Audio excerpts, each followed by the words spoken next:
Good morning, everyone. This is Jack again. It's another day on the job, and today you can see that the windows are in. See? But today I want to talk a little about the trades. Today, let's start with electrical. Everybody believes that electrical is difficult work or complicated thing. Electrical is not complicated. You take a good look, okay? You drill a hole in the middle of the wood, you bring your wire, okay? From box to box continuously, okay? So usually you drill a hole in the middle of the wood so that when you nail drywall, when you screw drywall, you won't hit it, right? And then you need to put a clamp, 8-inch, within 8 inches of the box. And the box is about 12 inches off the ground, sometimes 14, depends your preference. There's no set code, right? So you can see, right?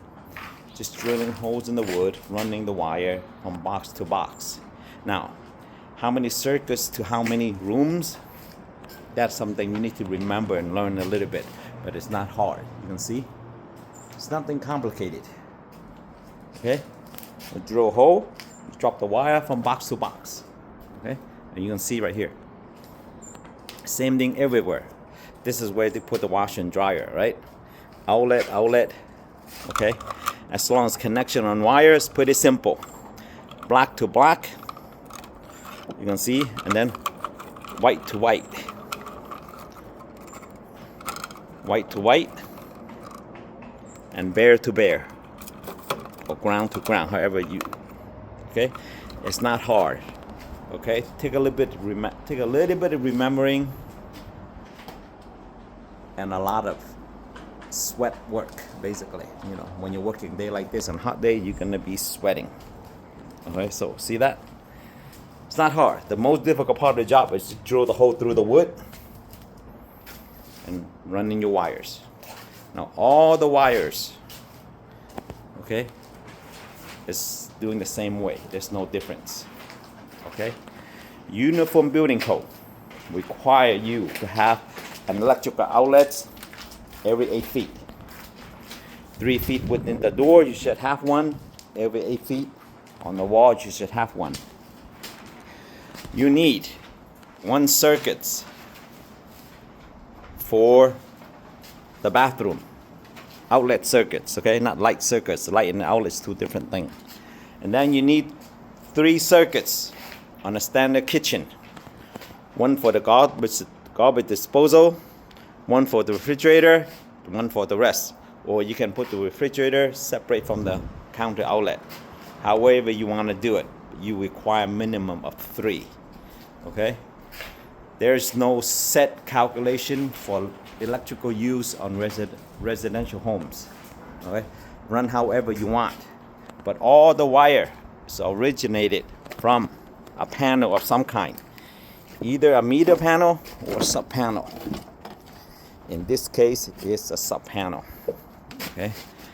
For inspection, you gotta make your panel. What do you mean by make your panel? All your grounds, all your neutral have to be tied in. Neutral, ground, okay?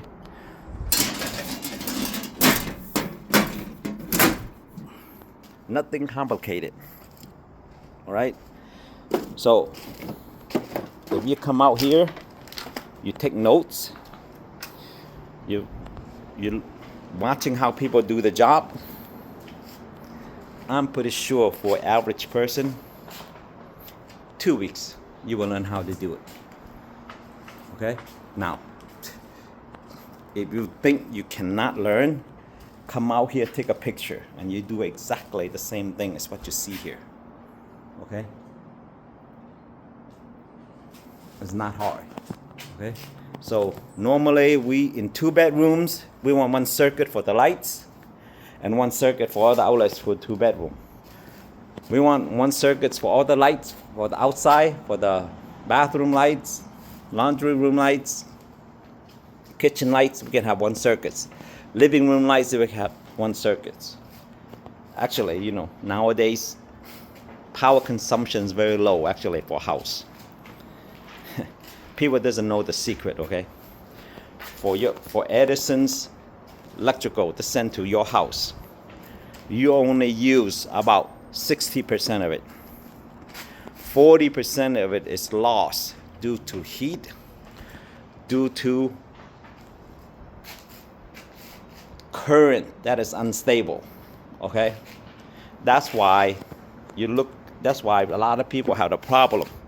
Remember when they change out all the digital meters and your electric bill went up? That's the reason. Okay, to all of you who do not understand electrical current coming into the house, when it's unstable, it doesn't go to your appliances.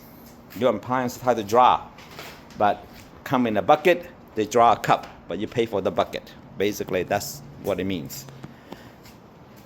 So there are devices out there will solve the current problem, but I'm not even sure that those things work or not. All these people try to sell those stuff in line, but we get off too far. So people, if you want to learn electrical trade, basically that's what it looks like. Pretty simple work, okay? And you can get paid for $40 an hour. Come and do electrical work like this. Okay?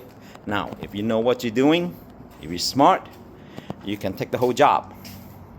For a job like this, it's gonna cost around $10,000 for electrical work. Okay?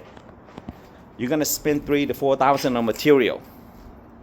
That means you're gonna have $5,000, $6,000 to $7,000 in labor. Okay? You're gonna spend around 3 days to do the rough, which is what all the stuff you see here. Drill the holes, drop the wires, tie the box together, all the stuff. It should take you about 3 days. One single person, okay? And only 2. Okay? Now, after the house is ready to finish, when it's drywall, you need to come back and do the finish. You need to put in the outlets, put in the lights, put in the switches, put in the covers, right? Then you need to install all the lights in the bathroom, right? Do all the GFCI outlet for the kitchen. Bring power to the hood. All the stuff, bring power to the disposal. That's to be your job. Now, you're gonna spend another 2 days of doing finish. All in all, for a job like this, you should spend about 5 days to 6 days in this job. Now, if you charge $10,000, let's say minus $4,000 for material, you left $6,000, and you've been 6 days on the job, you are making $1,000 a day. Okay, that's like for a standard electrical contractor for a job like this, right? So, and like I said, no one gonna replace you. No AI gonna replace you. Okay? Just take a little bit of time to learn. Like I said, around 3 weeks. You can either, go get a job, work for somebody $40 an hour, or go out there and contract a job. Basically, that's how easy it is.